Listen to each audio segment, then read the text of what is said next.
মিনিটে মিনিটে বদলায় রাজনীতির রং। আগামীর রাজনীতিতে ক্যাপ্টেনের ভূমিকায় থেকে ব্যাট একাই হয়তো সামনে থেকে ছক্কা হাঁকাবেন বিএনপির ভারপ্রাপ্ত চেয়ারম্যান তারেক রহমান। তবে আম্পায়ারের ভূমিকায় ইতিমধ্যেই দেশের মানুষের প্রশংসায় ভাসছেন ডক্টর মোহাম্মদ ইউনূস। তার নেতৃত্বের গুণাবলী, দূরদর্শিতা, বৈশ্বিক রাজনীতির মাস্টার মাইন্ড সবকিছুতে আগেই মানুষের মনে দাগ কেটে আস্থা অর্জন করেছেন বিশ্বজোড়া প্রশংসিত ডক্টর ইউনূস।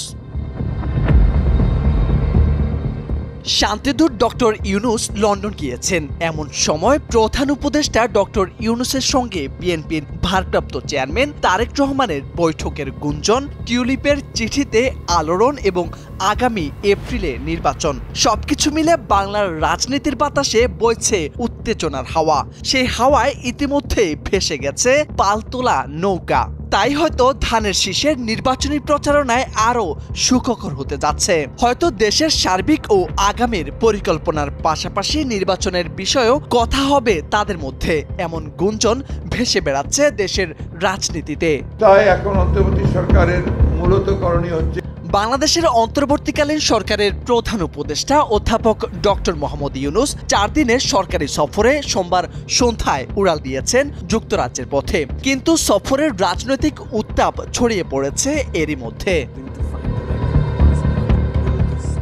নাম প্রকাশে অনিচ্ছুক অন্তর্বর্তীকালীন সরকারের এক প্রভাবশালী উপদেষ্টা জানিয়েছেন, আগামী 13 জুন ডক্টর ইউনূসের সঙ্গে একান্ত বৈঠকের কথা রয়েছে বিএনপির ভারপ্রাপ্ত চেয়ারম্যান তারেক রহমানের।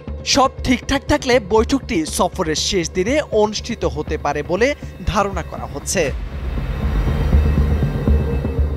ডক্টর ইউনূস রাজা তৃতীয় চার্লসের সঙ্গে সাক্ষাৎ করবেন এবং ব্রিটিশ প্রধানমন্ত্রী স্যার কিয়ার স্টেমারের সঙ্গে দ্বিপাক্ষিক বৈঠক করবেন এই সফরে। যুক্তরাজ্যের স্বরাষ্ট্রমন্ত্রী ডেভিড ল্যামি, সিনিয়র মন্ত্রীরা, ব্যবসায়ী সম্প্রদায়ের প্রভাবশালী ব্যক্তিরাও সাক্ষাতের অপেক্ষায় রয়েছেন ডক্টর ইউনূসের।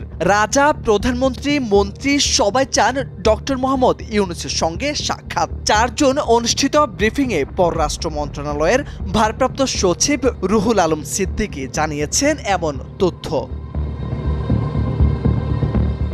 তিনি আরও জানিয়েছেন, দ্য কিংস ফাউন্ডেশন কর্তৃক বিশ্ব শান্তি ও মানবিক উন্নয়নের জন্য হারমোনি অ্যাওয়ার্ড 2025-এ ভূষিত হচ্ছেন ডক্টর মোহাম্মদ ইউনূস।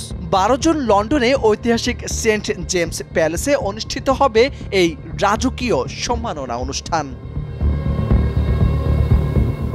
4 দিনের এই সফর শেষে 14 জুন দেশে ফিরবেন অধ্যাপক ডক্টর মোহাম্মদ ইউনূস।